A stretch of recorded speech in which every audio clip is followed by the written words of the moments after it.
name's Joe. I'm an alcoholic. How's everybody tonight? A lot of energy in here tonight. That's good. Who's here at Position of Neutrality for the first time ever? Anybody?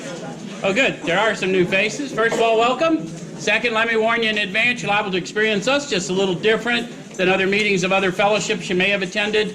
The primary reason that's liable to happen is we intend for you to have a different experience here. What we do here is we take a look at the suggested instruction for a step or so a week, directly out of this book, and we use this book in crystal meth anonymous. Why? The process described by the authors of this book has been proven to work with addicts of the hopeless variety, addicts to alcohol and other substances. So, although we call it a study so you can kind of get your head around what happens, I'm not a teacher. What I am is a fair expert in my own experience, so I'll show you how I find that experience in this book.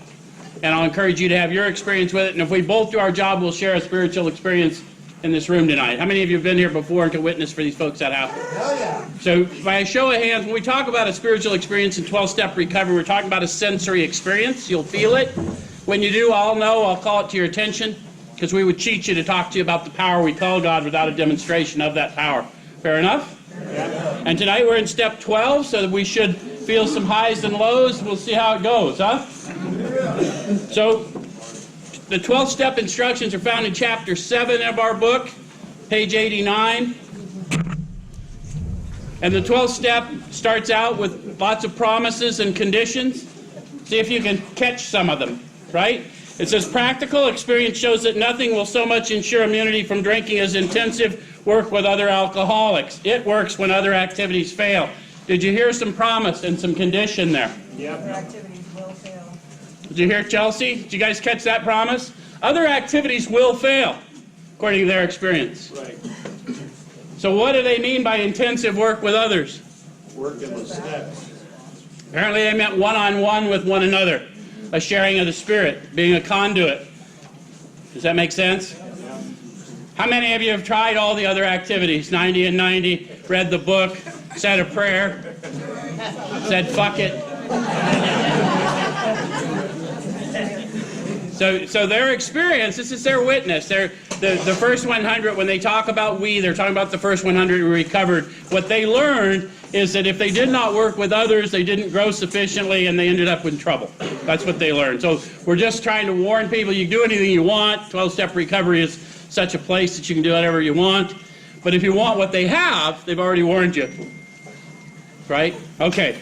All right, so it said, this is our 12th suggestion. Carry this message to other alcoholics. You can help when no one else can. You can secure their confidence when others fail. Remember, they're very ill.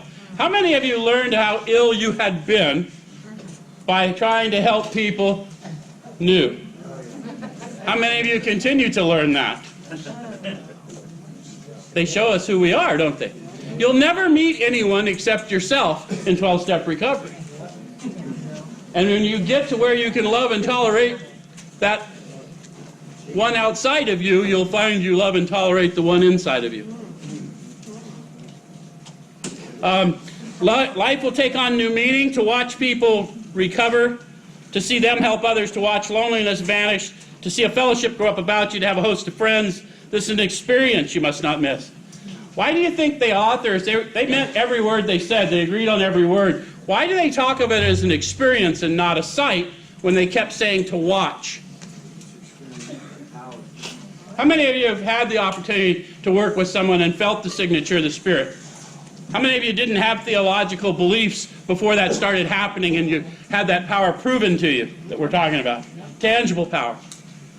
So they had an experience even though they were watching this fellowship grow up about them.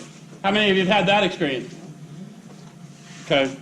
So we know you'll not want to miss it. Frequent contact with newcomers and with each other is the bright spot of our lives.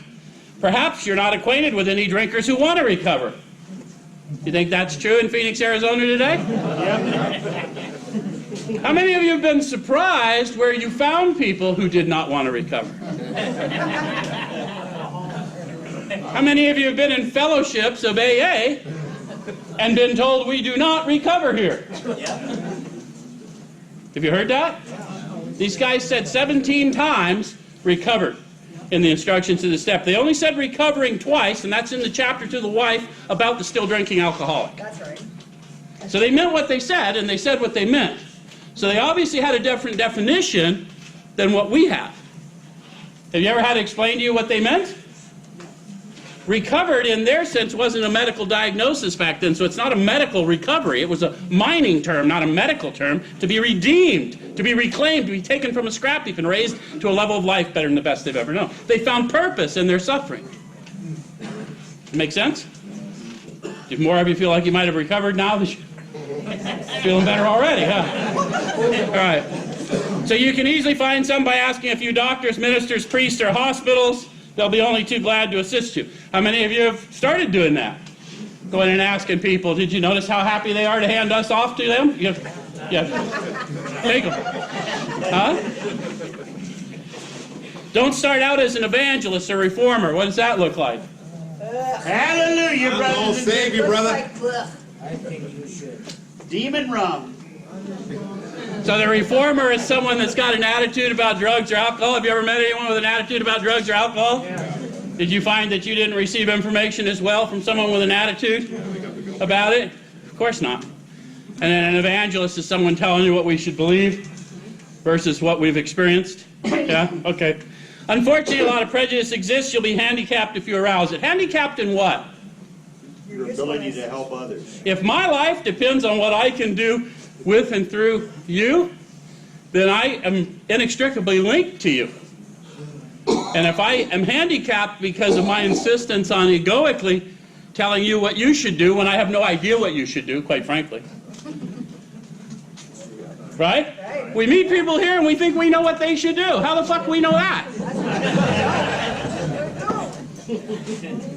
Okay, ministers and doctors are competent, and you can learn much from them if you wish, but it happens that because of your own drinking experience, you can be uniquely useful to other alcoholics.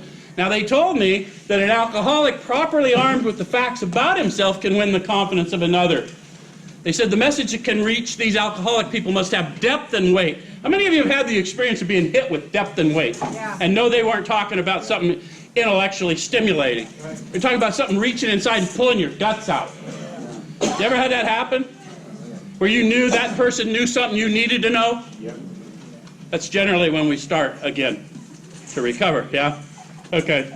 So cooperate, never criticize, to be helpful is our only aim. When you discover a prospect for Alcoholics Anonymous, find out all you can about him. How do we do that? Listen. Sit and listen and talk. Okay? If he does not want to stop drinking, don't waste time trying to persuade him. Who's the persuader? Alcohol. Alcohol, methamphetamine, cocaine, heroin. Much more powerful persuasive forces than us. Any of you had to be persuaded here when you crawled in? Fuck no. Beat the fuck up, right? And I'm listening for a minute. And if someone will talk real to me for a minute, I'm going to grab it. Anyone know what I'm talking about? And if it's nonsense, I'm going to know that too, because I got perfectly functioning bullshit filters when I get it. Okay. So you may spoil a later opportunity. This advice is given for his family also. They should be patient, realizing they're dealing with a sick person. So most of us don't work with the family much anymore, but you can be uniquely useful to the family of the still suffering addict because we do know how messy it gets, don't we? Yes. Any of you get here on a winning streak? Typically, we got an idea how messy it can get, right? So we can explain to them, I once thought and felt as you do, but I feel differently today based on the experience I've had, yeah? Yeah. Okay, I'm going to jump a little bit just so we can keep moving. I'm going to go down to the bottom of that page. No, I'm going to go to the middle of the next page. See your man alone if possible. So how do you do that in a meeting of a fellowship? Get in the car. Sean kidnaps him. Make an approach. Before or after? Before or after, maybe show up a little early to meet people, maybe stay a little late. How many of you have been blessed with a spiritual awakening as a result of the steps in working with others? Some percent. How many of you are considering asking someone to help you with the process, help you with your story? Nobody? Fuck it, who cares? That's the beauty of this thing. It don't matter about it. It's just your life. You know what I mean? We're just fishing. You know what I mean? Okay. Get out in some fresher waters, huh, Sean? Okay. Mighty sick fish around here. All right, so at first engage in general conversation. So they suggest the easiest way is not to assume we know anything about them because we don't know anything about them. And to assume they give a shit what I think about them is a false thought anyway. How many of you saw some doctors on the way here? How many told the whole truth? How many followed their advice? So we are people who's paid thousands of dollars for informed medical opinions, lied to get those opinions, and then ignored the results of those opinions. And we show up here, and people got an opinion for our life. How about an experience instead? Okay. All right, after a while, turn the talk to some phase of drinking. Tell him enough about your drinking habits, symptoms, and experiences to encourage him to speak of himself. How many of you can remember your first day or days? Hope no one that you knew saw you, but you finally heard somebody talking about something. Somebody understood your brand of crazy. You know what I'm talking about? It's like crazy's crazy, and I know lots of crazy, but people here knew my kind of crazy. Did that help? Okay. If he wishes to talk, let him do so. You'll thus get a better idea how you ought to proceed. If he's not communicative, give him a sketch of your drinking career up to the time you quit, but say nothing for the moment how that was accomplished. Why not? I don't know how that was accomplished. Because you might scare them off. There's no wrong answer here. But you get what these guys are saying. You might scare them. If I told people exactly how this was accomplished, number one, I'd be lying. I have no idea how exactly it was accomplished. But if I told them the experience of the Spirit that I experienced, the profound change that came into me and over me instantly, and they weren't ready to hear it, then they get blown back a little in their chair, don't they? Right. And their prejudice kicks in. Right. They need to ask. They need to ask. And then when they ask, the power is going to present itself to them. Every time. Yeah? Okay, so if he's in a serious mood, dwell on the troubles liquor has caused you, being careful not to moralize or lecture. Has liquor, methamphetamine, cocaine, heroin, fentanyl, some combination, caused you trouble? Yeah. So we can talk about the trouble to level the playing field, can't we? Can we talk about it without demonizing the person? Sure. Can we do it without demonizing the chemical? Got to be careful. The chemical didn't do anything except what it was designed to do. The fact that I couldn't ride that horse all the way out, that ain't on the... You know what I mean? Okay. Okay, if his mood is right, tell him humorous stories of your escapades and get him to tell some of his. So do you have some humorous stories? Have you ever noticed that when you go to the meeting before the meeting after the meeting? First liar don't stand a chance. But you get to know each other, yes? Okay.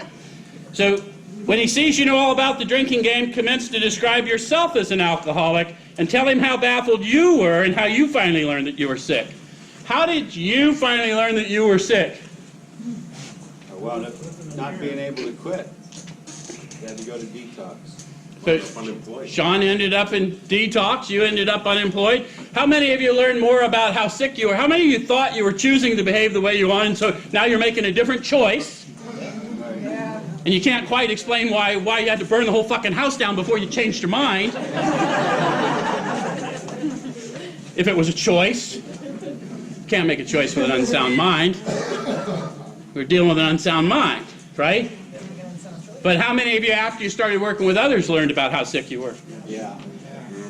How many of you heard about the abnormal? Where's my drinkers? Any drinkers in here? How many of you never got this whole allergy thing? I don't know, stupid allergy. Drinking break out in handcuffs. You ever heard that shit and don't know what they're talking about? How many of you are drinkers and when you drank, alcohol energized you? Yes. Oh, yeah. It's a sedative. That's my home. That's an abnormal reaction to a sedative. So a doctor looking at that would say that may be the manifestation of an allergy. That's curious. Where's my heroin addicts, my opiate addicts? When you were out, everyone thought you were on. And when you were on, everyone thought you were doing good. That's an abnormal reaction to a powerful sedative. Yes? Okay, I digress. Give him an account of the struggles you made to stop. Did you make struggles to stop? Sometimes landing in fellowships of recovery is considered a struggle to stop. Sometimes hospitalizations, jails, asylums are considered struggles to stop, even if you thought you didn't make any effort to stop. Anyone get here thinking, I never really tried to stop? Because I hear that a lot, because people don't know what trying to stop looks like, right? How many of you had that weird thing going on in your mind? I hope no one knows what I'm starting to figure out. Anyone ever had that happen? Boy, I hope they don't know what I know. Holy fuck, this is bad. Show them the mental twist which leads to the first drink of a spree. What's that for you? You notice how these are the facts about myself that the steps would reveal to me if I went through the steps with someone that helped me get my story straight.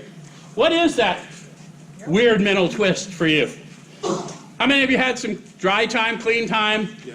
Then went to work, had a rough week, and everyone said, damn, man, it's been a tough week. We're going to go out and just let off a little steam. Yeah. You thought, fuck, I had a hard week, too. I'd like to let off a little steam. Why can't I let off a little steam? That ever happened to you? Yes. Did you, like me, go out and find out why you couldn't? Because they went home and I went and lived under a bush? Any of you ever inexplicably end up in a place you didn't expect? Went out for cigarettes, ended up in Mexico, anything like that? We suggest you do this as we've done on the chapter on alcoholism. So they've got a chapter on alcoholism where we can arm ourselves with the facts about ourselves, not quote the book, but be the book. Because your whole life story is uniquely useful to somebody, probably 10,000 somebody's. So what do they talk to us about on this chapter on alcoholism? You guys know the story of, what is it, Jim, the car guy? Yep. You guys know? Yeah. Jim lost his dealership due to his drinking. And so he had to go to work for the dealership he once owned. How many of you have had to go to a diminished job because of your addiction? Like you used to have a good job, now you don't have as good a job. Yeah. Jim was on his way to this job that wasn't as good, and he was a little agitated. That ever happened to you? And on his way to this job, as he's experienced this agitation, he gets there and he has a few words with the boss. Nothing serious. You ever had a few words with the boss? Nothing serious? Yeah. And then after these few words with the boss, Jim thinks, I believe I'll go out in the woods looking for people to buy cars. Although he's at the dealership where people typically come to buy cars. Any of you relate to that? Yeah. How many of you were at the sober living home, thought you'd run down to the dope house, show the fellas how good you're doing? And we think it's odd, but it's not odd, is it? Yes, sir. You were, huh? Yeah. So that's what happens to Jim, and he goes to the roadside place. He has the whiskey and the milk. He had the sandwich and the milk, and then he thinks, I pour whiskey in it, and it won't hurt me on a full stomach. And it was a bright idea. It worked so well. He had another, and then back to the asylum. Did any of you casually end up spun? Didn't know why? What we have not done a good job in our fellowships for a long time, we talk to people about choices. We've lost the power of choice if we are this guy. I cannot make a choice with an unsound mind. Therefore, the insanity precedes the drink. The insanity precedes the drug. I'm insane certifiably knowing what I know about me when I take the drug, which means I have no effective mental defense. There's no cognitive dissonance there. I have no cognitive ability. Any of you ever see yourself just going off the fucking rails and you're going, motherfucker, about to go off the rails, watch this. Hold my beer. And it's you, right? You know what I'm talking about? Okay, so it says if he's alcoholic, he'll understand you at once. So for those of you who are relating, you just caught alcoholism. Okay, so now he'll match your mental inconsistencies with some of his own. If you're satisfied that he's a real alcoholic, begin to dwell on the hopeless feature of the malady. They use specific words. How would I be satisfied they're a real alcoholic? They defined a real alcoholic. Have you ever seen that? Go to page 21, 22 of your book. Let's see if you relate to any of the real alcoholic. So let's go to page 21, first paragraph down. What about the real alcoholic? Now we've talked about moderate drinkers and we've talked about hard drinkers. The real alcoholic, he may start off as a moderate drinker. He may or may not become a continuous hard drinker. Yep. So how many of you had that experience? You had some successful years. Used heroin like a gentleman.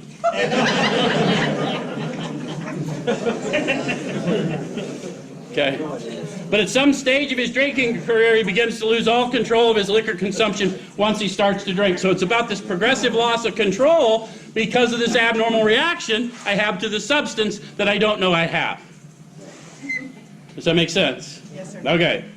So here's the fellow who's been puzzling you, especially in his lack of control. Notice how they wrote the book to me, but they give me the dignity to discover that. Please don't be the guy that tells everyone to change the words of their testimony to your own. This book is written as their testimony so I can find my experience aligned with theirs. Why would I change their testimony? They already told me who we was. This isn't my experience, it's their experience. But they recovered.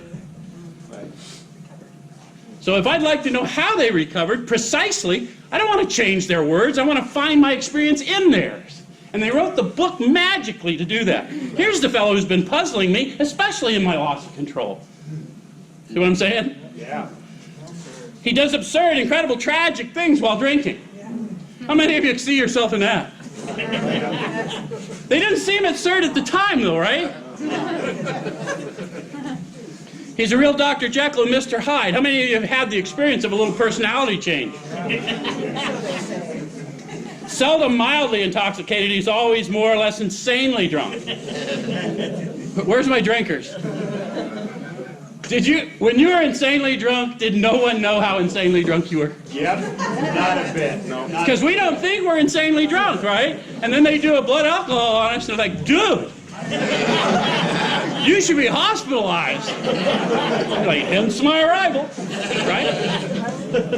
Someone's going to have to help me park the fucking car, though. Anyone else here drive yourself to detox with like a 4-point blood alcohol? 3 something? Like, yeah, I'm kind of in the ramp. So we don't think ourselves insanely drunk, but anyone analyzing it thinks, and so is true with all the other chemicals, right? The insanity isn't evident to the insane. If your insanity is evident to you, you're not insane. Okay. So his disposition while drinking resembles his normal nature, but little. He may be one of the finest fellows in the world, yet let him drink for a day and he frequently becomes disgustingly and even dangerously antisocial. Any of you have that experience?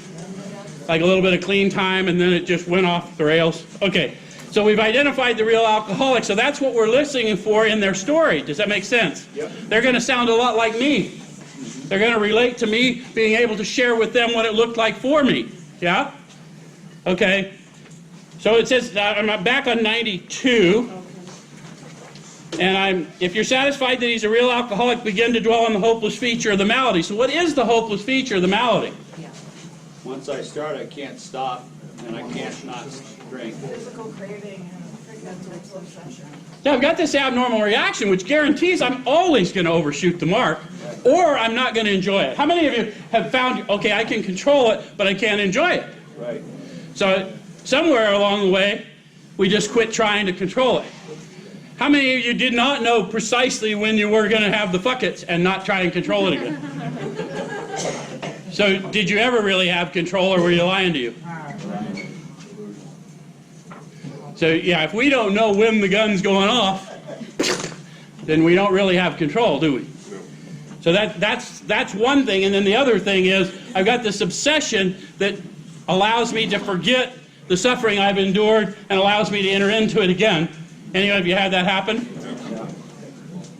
And it may not be, maybe it's going to be different. How many of you never thought it was going to be the least bit different? I used to hear that doing the same thing, expecting different results. These guys don't say that. That's not an alcoholic response. I did the same thing, knowing exactly what I was going to fucking get. Okay. All right, so show him the mental twist which lead. Oh, I'm sorry, I'm going the wrong way. Show him from your own experience how the queer mental conditions surrounding that first drink prevents normal functioning of the willpower.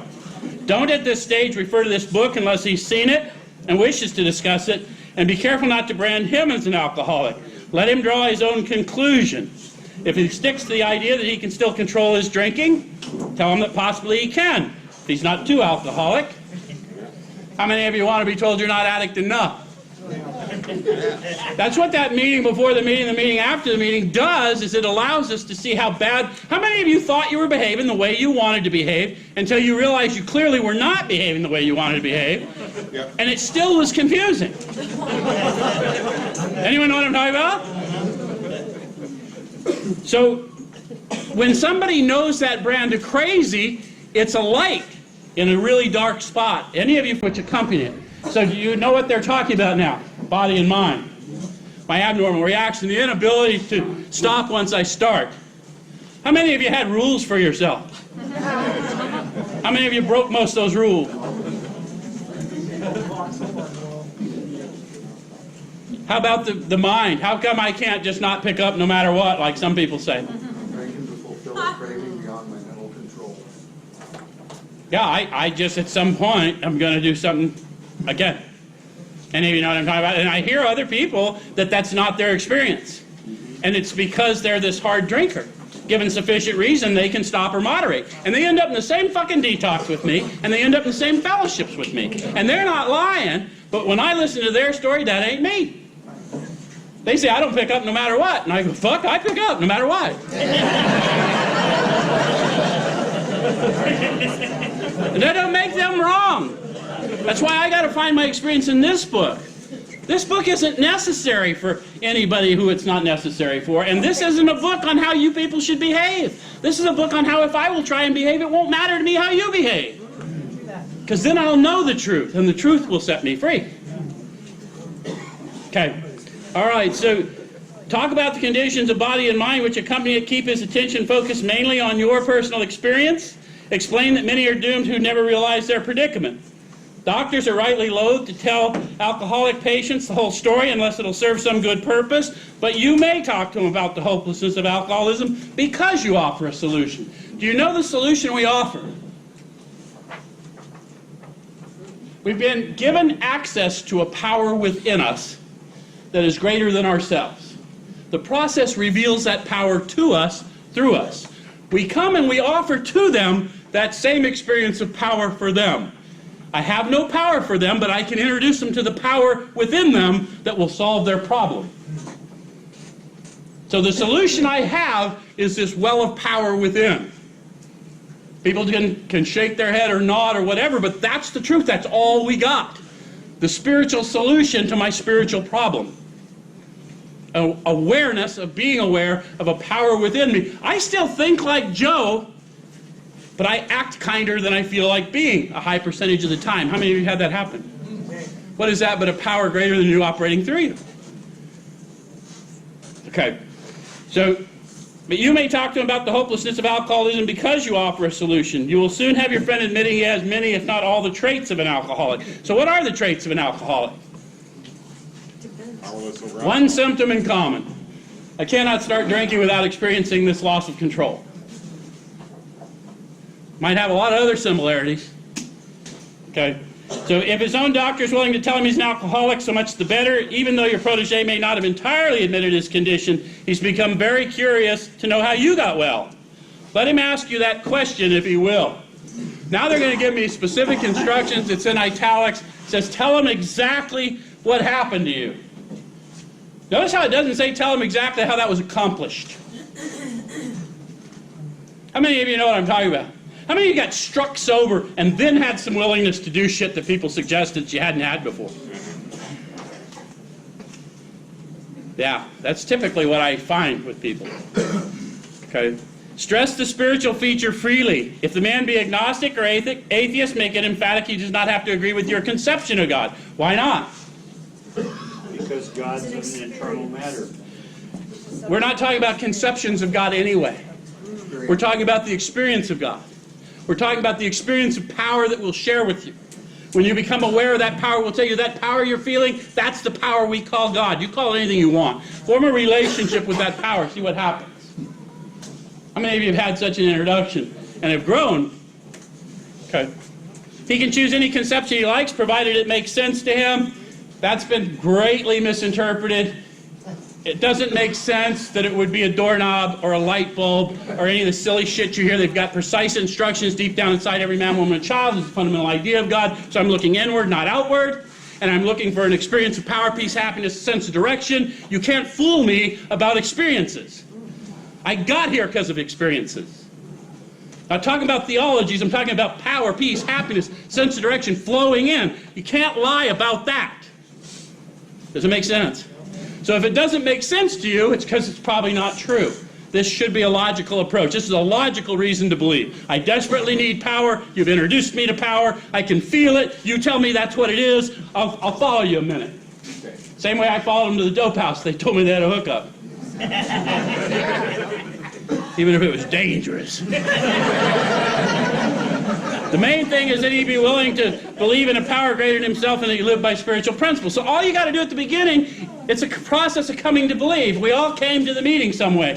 We took certain routes. We came here. We're going to come to believe in various ways, but the process is the same every time. Self-inventory, restitution, prayer and meditation, growing consciousness of this power we get introduced to in 2.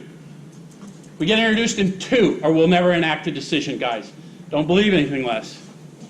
You may not have a powerful second step until you take somebody else through theirs, but you'll get a bump or you'll never move. Okay? So when dealing with such a person, you'd better use everyday language to describe spiritual principles. There's no use in arousing any prejudice he may have against certain theological terms and conceptions about which he may already be confused.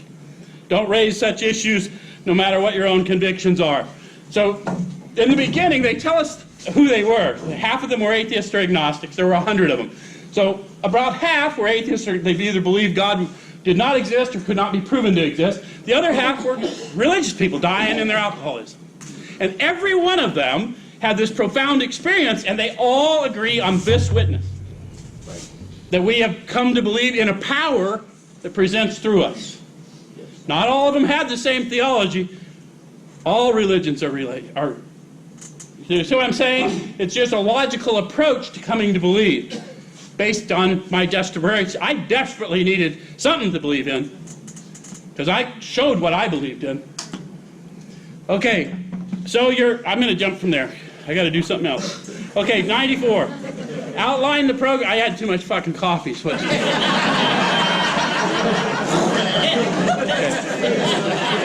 Outline the program of action explaining how you made a self-appraisal. So it would help if I had made a self-appraisal if I was going to explain it. Because one thing you are not able to do with addicts is lie to them for very long without them knowing. So if you haven't made a self-appraisal, you're going to know. How many of you have gone to the meeting, pretended you'd done a 4-step when you hadn't, and didn't think anyone knew? And now you've done it, and you know everyone knows because we talk differently when we've actually done this shit. So we're only lying to ourselves if we're not giving ourselves the benefit of the process and the power we find. Okay? How you straightened out your past. How do we straighten out our past? Making a man. Armed with the facts I learned in 4 and 5, I got a path for who to go out and make restitution to. Yeah? And why you're now endeavoring to be helpful to him. Why am I endeavoring to be helpful? Because it saves my life. I need insurance. Nothing insures immunity so much as intensive work with that. I need insurance. Dude, I have seen lots of people. I have been that guy here lots of years sober and out again. Yep. Sitting behind a dumpster. Rarely have we seen a person fail. It's early fire. Oops. True story, man. It ain't pretty when it's happening. But I did know how to say it. Okay. It's important for him to realize that your attempt to pass this on to him plays a vital role in your own recovery. So I need for them to understand they owe no obligation because I'm doing this. This is not a selfless act. It is a selfish and enlightened self-interest that I come to you. My selflessness will come as the power flows through. I got nothing to do with the power, but I do have a little to do with pointing myself towards you. But that's enlightened self-interest. I used to hear people say AA is a selfish program. No, it's a selfless program. But selfishness and selflessness looks a lot the same to the uninitiated. And I'm always doing things in self-interest. I'll know all of a sudden when something's coming through me that couldn't possibly have come through me consciously that I didn't have nothing to do with it. How many of you have had that happen to you? Yeah.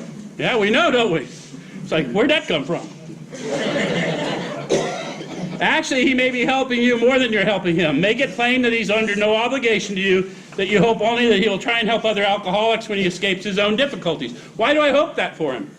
That's why we're in, That's gonna be his recovery. If you don't, you're going to stay in, you're going to stay in your stink. If you don't take out what you thought was a wasted life and put it to use to help a brother and sister, it's going to stay as wreckage. yeah. The minute you participate in converting it, you're recovered. What you thought was a wasted life is now a tool for others. Purpose. Calling, not a curse. And will I answer the calling? Right? Exactly. Who's feeling that? There you go. That's the power we call God. That doesn't come from up here. That's going on in you. Okay. So suggest how important it is that he place the welfare of other people ahead of his own, and make it clear that he's not under pressure, that he needn't see you again if he doesn't want to. You should not be offended if he wants to call it off, for he's helped you more than you've helped him. Notice how they wrote the book for both of us. Right. Yep. We're guaranteed a spiritual awakening as a result of steps, regardless of what side of the table we're sitting on. How many of you have taken that guy to the steps and you've listened to his stories for hours? And he said, hey, dude, hope it's cool, but I found somebody else to work with. I'm like, fuck. Hope it works out for you, you son of a bitch. Any of you ever had that happen? Maybe not quite that way. But the fact is, what that man showed me is my attachment to an outcome that was not mine. My spiritual awakening was I'm still attached. And I have no right to attach, right? Attachment is suffering. Okay, so if your talk has been sane, quiet, and full of human understanding, you've perhaps made a friend. Maybe you've disturbed him about the question of alcoholism. How many of you got disturbed about the question of alcoholism before you did anything about alcoholism? Oh, yeah. Any of you started getting seeds planted before you planted your ass in the rooms? Yeah. Most of us did. Somebody said something about it. And really? Because I don't really want to join that club. Right? Takes a minute, right? Okay. The more hopeless he feels, the better he'll be more likely to follow your suggestion. Your candidate may give reasons why he need not follow all the program. You ever had that happen? Yeah. How many of you had reasons why you need not follow all the program? How many of you didn't even know there was a program to follow? That happens too, because we think the fellowship is the program. The fellowship's the fellowship. The program's in the book. Here are the steps we took, which are suggested as a program of recovery. Nowhere in here does it say, here are the meetings we attended, which are suggested. Two different things. And if we don't help people see that, it doesn't make any sense. Anyway, he may rebel at the thought of a drastic house cleaning which requires discussion with other people. Do not contradict such views. So how many of you had somebody objected to doing something that you yourself objected to at one point? Yeah. So we can witness that, right? I once thought and felt as you did. I don't think I'd have made the progress had I not taken action. Here's the action I took. Here's what I experienced as a result. I don't know if it'll work for you, but I don't know why it wouldn't, because the guy that told me the same shit I'm telling you. It's been working for years with drunks talking to drunks. This book, and someone hands it to you and you try and read it. Boring. How many of you found you couldn't read it? Until I figured out it was Everything's about me. highlighted. It's impossible to read someone else's book. Well, mine's not highlighted. You can use mine. I've had people steal mine to learn all the answers. The answers for you are in you. How many of you found that until someone shows you how to find your experience in it, you can't read the book? Right. Because they're talking about an unfolding experience. Right. It's their witness, not mine, until it becomes mine by aligning it to theirs. Does that make sense? Yep. So we give them a book, we send them to the fellowship, nothing makes any sense, then we sit down and we share the Spirit with them. And the Spirit of revelation is enough to wake them up to potential. How many of you just a little, wow, this might work? That's about what we need at first, right? Okay. So unless your friend wants to talk further about himself, do not wear out your welcome. Give him a chance to think it over. If you do stay, let him steer the conversation in any direction he likes. I'm going to jump from there over to 96. Now, how many of you have worked with a lot of people and found that a lot of times you share the first couple steps with them and they go, Yeah. Yeah. how many of you have worked with some and finally got one that actually was gripping it and they just seem to just absorb all of it? Did you notice they're kind of rare? So they're going to talk to us about that. Do not be discouraged if your prospect does not respond at once. How many of you have had them come back to you? Search out another alcoholic and try again. You're sure to find someone desperate enough to accept with eagerness what you offer. What do we offer? I simply offer to them a guide through the process that revealed this power to me. And if I'm standing in front of you, then that power sent me to stand in front of you. That power who restored me sent me to you. And it's up to you whether you want to receive that or not. We find it a waste of time to keep chasing a man who cannot or will not work with you. If you leave such a person alone, he may soon become convinced that he cannot recover by himself. To spend too much time on any one situation is to deny some other alcoholic an opportunity to live and be happy. Do I have a right to deny somebody I haven't met yet an opportunity to live and be happy? So that's another consequence of attachment. How many of you have met people here and you just had an attachment to them and they just wouldn't get it? Right. So you suffered, you don't know what opportunities we missed. We see this, right? So they tell us one of our fellowship failed entirely with his first half dozen prospects. He often says that if he'd continued to work on them, he might have deprived many others who have since recovered of their chance. You know who they're talking about? Bill. They're talking about Bill Wilson. So among the millions who would have been denied an opportunity are us sitting here today. So, I mean, the idea to selfishly pursue one egoically has consequence. Does that make sense? It's not being mean-spirited. It's looking at what we've got. They'll either accept it eagerly or they won't, and we move. And they'll catch up if it's time. Yeah? Or they'll find somebody else. Okay, so I'm going to go over to 97. It said, never avoid these responsibilities, but be sure you're doing the right thing if you assume them. Helping others is the foundation stone of your recovery. So how important is this person I'm trying to help? What's the likelihood that your recovery can be supported on a foundation not of stone? Not well. Is it a risk you want to take based on the suffering you've endured? So I need to take their recovery every bit as seriously as I take my own. In fact, they're inextricably linked because they're the stones in my recovery. Remember in the third step we talked about an arch we're building to freedom? I got to have a foundation to support that arch. Right? And that's going to be these people to whom God has sent me to share this power. Yep. A kindly act once in a while isn't enough. You have to act the Good Samaritan every day if need be. Any of you students of another book know what they're talking about, the story of the Good Samaritan? The one least likely to help is the one that does help, right? Not only does he say, boy, you look like you got beat up. He stopped, he bandaged his wounds, he put him on his own animal, he took him to the inn, he paid his tab, he said, I'll be back in a week to settle the tab. Sometimes we got to do that every day for people who can't possibly ever repay us because that is the price of my insurance. Does that make sense? Yep. It may mean the loss of many nights' sleep, great interference with your pleasures, interruptions to your business. It may mean sharing your money in your home, counseling frantic wives and relatives, innumerable trips to police courts, sanitariums, hospitals, jails, and asylums. How many of you on your way to recovery spent a few days in jails, asylums, and sanitariums? This is the big amends, guys. All ninth step does is prepare me for the big amends, which is the life and service that is the 12th step. And so all of those places I drug people to, jails, asylums, police courts, and some nameless individual came in and saw me in my deplorable state, I owe that debt in perpetuity. And the reward I get for it is purpose in my suffering. Does that make sense? I've already been paid in full for the service I'm delivering for a lifetime. Does that make sense? Okay. Your telephone may jangle at any time of the day or night. Your wife may sometimes say she's neglected. Does that ever happen to you? Not anymore.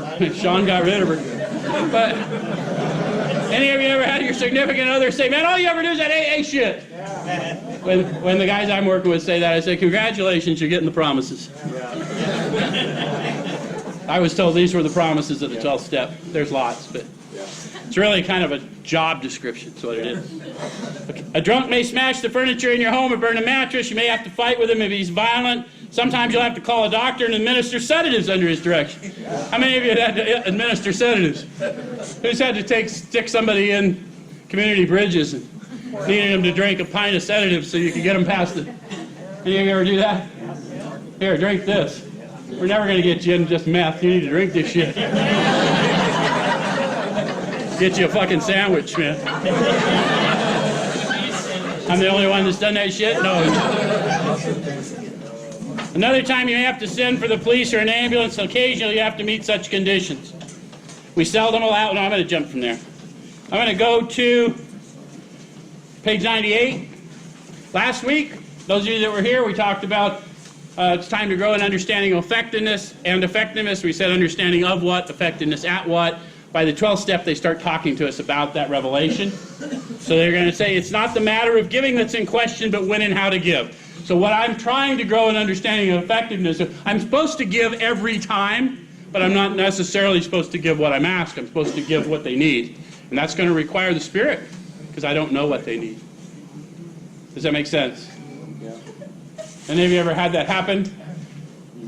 Okay.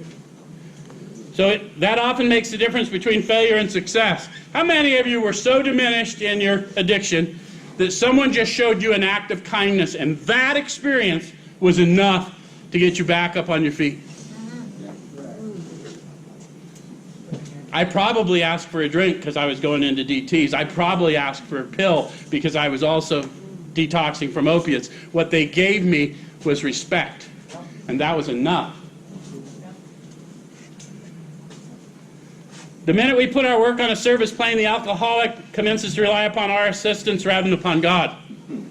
He clamors for this or that, claiming that he cannot master alcohol until his material needs are cared for. How many of you have thought that? I need better housing. I'm living under a fucking box, right? I need a dryer box. No? How many of you found that's bullshit? If I don't want to stop, I don't stop. It doesn't matter whether I got a house uptown or a box in the hood. Toothless honey in a refrigerator box, baby. Good. Okay. Some of us have taken very hard knocks to learn this truth, job or no job, wife or no wife. We simply do not stop drinking so long as we place dependence on other people ahead of dependence upon God. When we talk about God, we're talking about an experience of power, peace, happiness, sense of direction, flowing from within. It's tangible power. No one ever expects an alcoholic or an addict to disarm without replacing it with tangible power. And if you haven't been introduced to tangible power, then let us introduce you to that power. They can't sell it to you. All you can do is ask and receive. Make sense? Some of you are feeling that. That's what we're trying to get you to see. Okay, we're going to run out of time, so I got to hurry. It says, burn the idea into the consciousness of every man that he can get well regardless of anyone. How many of you have found that to be true? How many of you got here and everyone didn't give you many chances? Like, oh yeah, that one's not going to get well. How many of you, and then you're thinking, fuck, why me? Right? And then all of a sudden, you're still standing here years later going, why me? Anyone know what I'm talking about? Yeah. I've watched lots of them go away. Yeah. The only condition that you trust in God and clean house. Yeah, let's stop. Thanks.